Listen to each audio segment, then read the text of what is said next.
Welcome back to the program. Well, as you know, Julia Gillard announced the election date of September the 14th back on January the 30th. So this budget week, we're actually halfway through this 8-month election campaign. The budget week will be very, very important for both the government and the opposition. Many MPs are winging their way to Canberra as we speak for this big week. One of the MPs heading there is the Shadow Assistant Treasurer, Matthias Cormann. He's in the air right now, which is why I caught up with him earlier today. Shadow Assistant Treasurer Matthias Cormann, is this the week where Australia should finally see the end of the age of entitlement? Well, this is the week when Australians should finally be told the truth by Wayne Swan, because so far, over his last 5 budgets, we know that he's been misleading people. Sure, but should this be the end of the age of entitlement?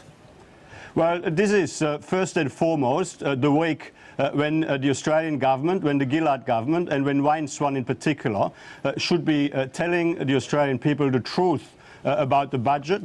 We want to see an honest presentation. Yes, and you've been saying that the government needs to curb its spending. It's failed to curb its spending, and you're saying you'll be more disciplined. Does that mean that Australians need to have from their governments a message that the end of the age of entitlement? Well, governments should, of course, live within their means, which is not something that the current government has been able to do. And as you well know, in the lead-up to the next election, we will be presenting our detailed plans on how we propose to provide better government. Indeed, and in part of those plans, in fact, a large part of those plans, you're focusing on a low-tax alternative. You're very much portraying the coalition as the low-tax alternative. You say that business in particular pays too much tax, so you're going to repeal the carbon tax and repeal the mining tax. But you're also imposing an additional tax, the levy to fund the paid parental leave scheme. Does that, at the very least, not confuse your message? Well, a range of different parts to this. Firstly, yes, we will be cutting labour waste out of the budget should we be successful in September. We will not be proceeding, for example, with Labor's schools kids bonus, where they're borrowing money to give it away. We will, of course, by a better approach, a more effective approach to border protection, be able to save money where currently the current government has had a budget blowout of more than $5 billion. Now, as far as the paid parental leave scheme is concerned, that is a very important productivity measure for Australia. It's a very important economic reform. It will help us grow our economy more strongly because it will help us grow our productivity more strongly. Now, if you look at the mining tax, which is an investment destroying, a value destroying tax, when you look at the carbon tax, which essentially pushes up the cost of doing business, makes us less competitive internationally, just to shift emissions and jobs overseas, that doesn't actually achieve anything beneficial for the economy. Whereas our paid parental leave reforms, by helping to grow the economy more strongly, will actually ultimately deliver benefits for families as well as business, as well as for government in terms of increased revenue down the track. Sure, but you portray yourself as the low-tax alternative, yet, of course, apart from the paid parental leave levy that you're going to impose on big business, you're also supporting the new NDIS levy, which will be paid by everyone through their Medicare levy. So, in effect, you're promising to get rid of 2 taxes and impose 2 new levies. How is this the low-tax alternative? Well, we will be scrapping the mining tax, we'll be scrapping the carbon tax, we will be funding income tax cuts without a carbon tax, and we will, of course, deliver a modest company tax cut without a mining tax. Beyond that, as I've just explained to you, the paid parental leave scheme is an important economic reform which actually will help enhance our productivity growth, enhance our economic growth prospects by increasing workforce participation by women, and of course, I don't think anybody disagrees with the aims of the paid parental leave scheme, but we have the government's minimalist, if you like, paid parental scheme in place already, and you're looking at this levy to fund a more generous scheme, which will especially help professional women and the like. It is a big expansion of government, and it's an extra levy, more involvement of government in the economy. And a lot of private companies, particularly big private companies, have already started to deliver very generous parental leave schemes, especially for their female employees. But they are now saying that with this new levy coming in, they'll probably wind back their they're privately funded schemes, if you like, because why should they pay the levy and still deliver their own generous schemes? Is this a very unfortunate unintended consequence?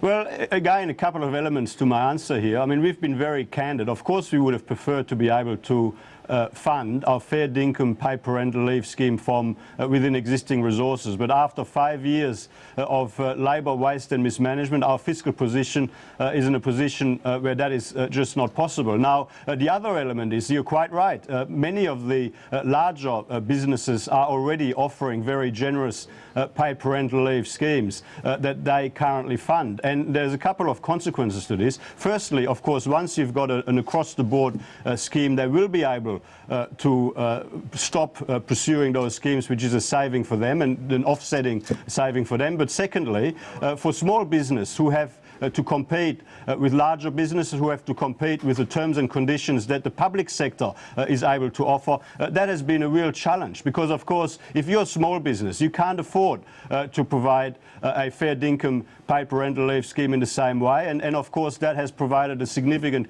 competitive advantage for big business and for the public sector. Now, really, one of the beneficial outcomes of our paid parental leave scheme is that it actually helps level the playing field somewhat, and it actually is a policy that very much helps small business be more competitive in the labour market in terms of attracting people to work for them. Promises Labor has attached to the mining tax. We've already said we'd not be proceeding with the school kids bonus. We've already announced a whole series of other savings. But of course, in the lead up to the next election, at the right time, when it is responsible for us to make final judgments and to announce those sorts of judgments, we will be releasing our full costings in good time before the next election. But sure, let me just what about Thursday night? What about the budget in reply speech on Thursday night from Tony Abbott? Shouldn't he be looking to outline in as much detail as possible? We don't expect every dollar and cent to be added up, of course, but to give the Australian public a good sense of where he thinks there has been too much government spending, where he thinks that a coalition government will be able to wind back some of these so-called entitlements.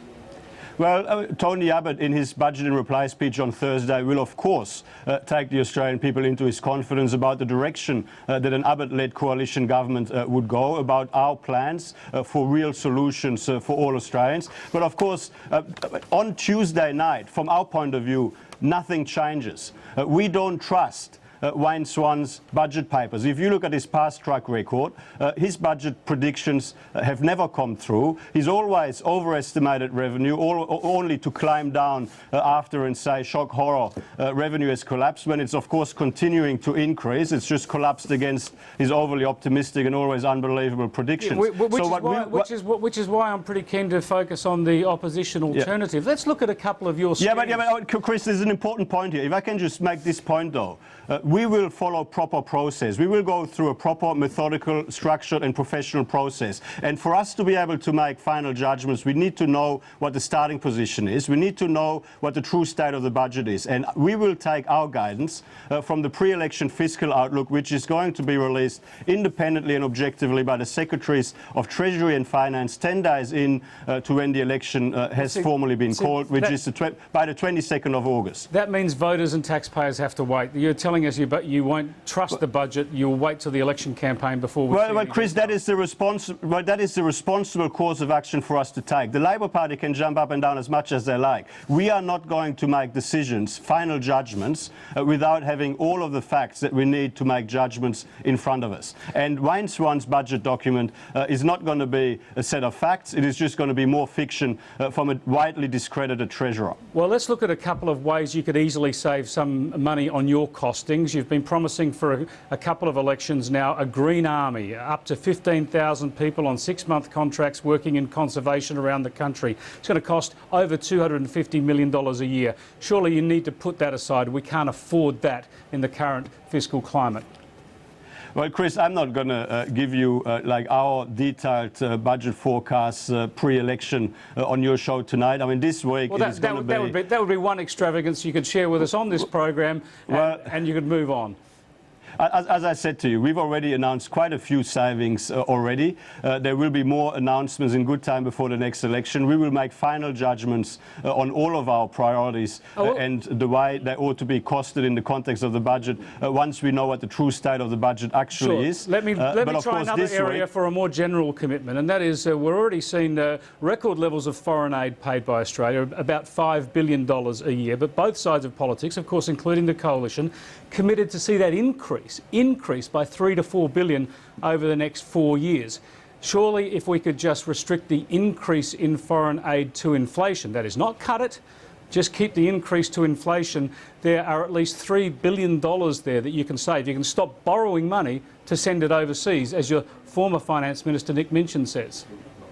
Well, Chris, I mean, you can take me through a whole list of your favourite spending cuts. I'm not going to go through that with you tonight because, as I've said to you, we will finalise those judgments at a time when we actually have all of the facts in front of us, when we know what is in the pre-election economic and fiscal outlook. What I can say to you is that over the last a bit over 2 years, under the leadership of Joe Hockey, we've gone through the budget line by line as part of our Shadow Expenditure Review Committee process. We have identified areas for potential savings, for potential cuts to labour waste, and of course in good time before the next election, once we've got all of the facts in front of us to finalise our judgments, we will be taking the Australian people into our confidence in good time for them to be able to make judgments about our costings before the next election. Just finally, you make up part of the government, the opposition's financial economic team, and Tony Abbott says you'll take that same team into government should you win on September the 14th.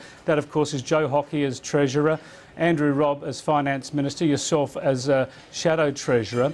What about Malcolm Turnbull and Arthur Sinodinos? Are these not two people with an enormous experience in government and finance that really should be part of your economic management team?